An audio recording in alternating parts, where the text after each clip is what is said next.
We're here in Wuppertal at the Symposium for Political Culture and Active Citizen Participation. I'm talking to Arturo Maldonado. He's a professor in Peru. And as my first question, what kind of direct democratic instruments are there in Peru at the local level? Well, at the local level, we have two instruments. One is recall, which is the topic of my presentation today. And the other one is the possibility to ask for a request for accountability. So, for example, a group of citizens could collect signatures and write down a number of questions so the mayor should answer that questions.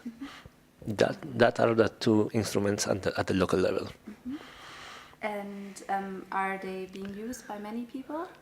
No, not so much use, especially the request. Actually, I have just one.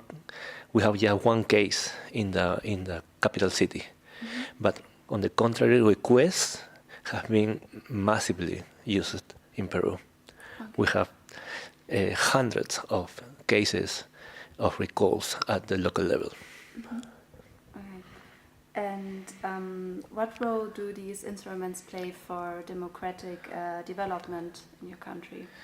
Not so much, especially recalls, because they are used not to activate political participation, but they are used as an instrument for political rivals. So recalls, as I said in my presentation, may be understood as, second rounds of elections, because political rivals who lost election may collect signatures and ask for a new version of election. So it's not an instrument of participation, but it's an instrument of some local elites to compete against each other. Mm-hmm. So the title of your presentation today implies that these instruments in Peru are being abused in many cases. Could you maybe explain a little bit further what you mean by that?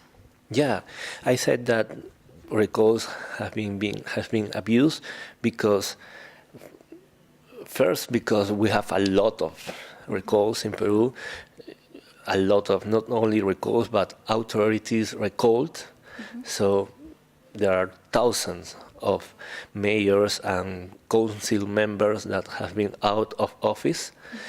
And especially I said that it is an abuse because that mechanism of direct democracy is not fulfilling the original idea of their proposals.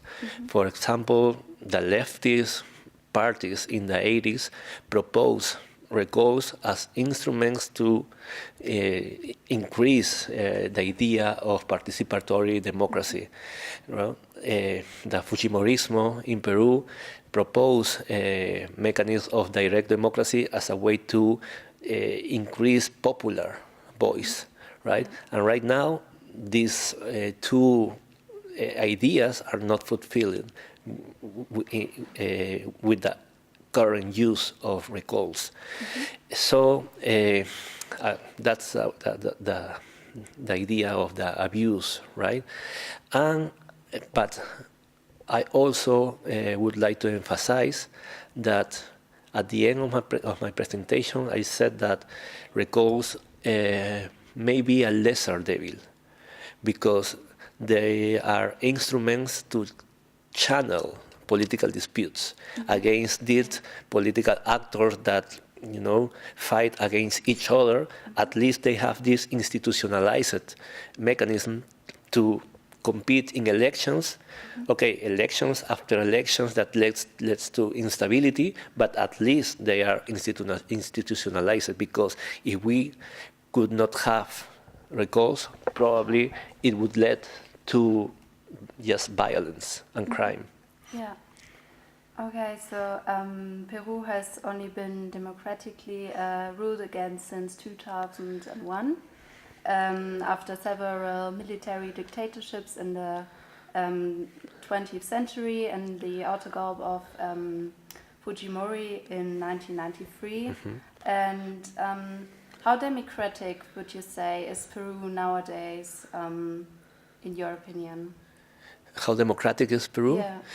You know, we are a weak democracy, a weak democracy, because right now, you know, there is some attempts to pacific coups. For instance, right now there is a petition in the Congress to impeach the president. It's the second petition in the Congress for impeachment. So, you know, and that leads to instability at the top of the system, because if the president is impeached, the vice president should, you know, take the seat. But the vice president said that he is not, he doesn't want to take the position. So, in that case, if the impeachment is successful, we will have new elections coming soon. So, you know, after 2001, Peru has experienced a big economic crisis. No, sorry, a big economic boom. Yeah, we have several decades of, you know, increases and growth of GDP, constantly increase, and this leads to material benefits, a growing middle class, less poverty, more resources, right?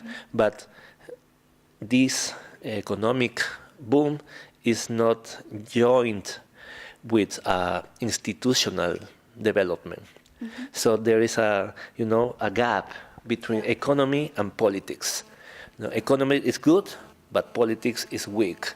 So this gap is right now the source, the root of the crisis. Okay.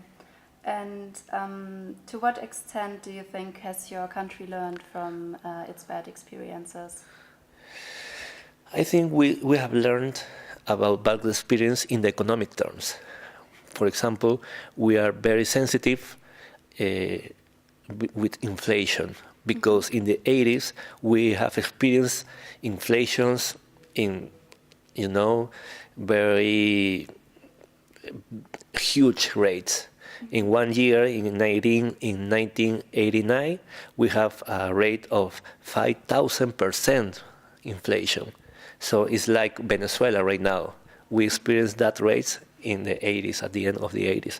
So that vaccinates people against that economic instability, right?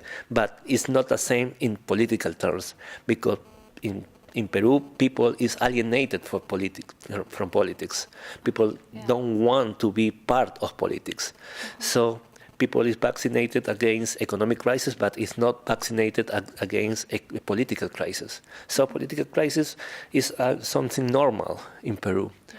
Yeah, so, you know, the perspective about democracy in Peru are not very, you know,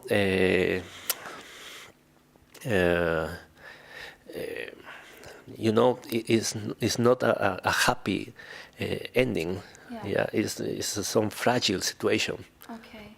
And what do you think would be necessary to improve the democracy so there could be a better perspective in the future? I think there are two ways. One is from the bottom, to impulse the idea that politics affects everyday life, right? Because people think that politics is out of his everyday life, that politics is something that politicians do, and not that people do, right? So we have to retake that idea that politics is something to do at the local level, that is something about participation, that is something about the common good. That is part of the education. But from the top, there is other part of the history, because elites right now have to, learn that politics is something more than political dispute.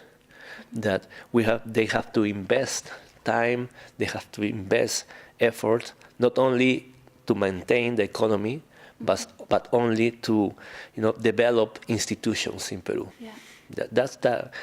That's from my point of view, the recipe in the case of Peru. Trying to develop something like a civil culture from the bottom, and trying to develop institutions from the top. Okay. So thank you very much for the interview. And yeah. Thank you.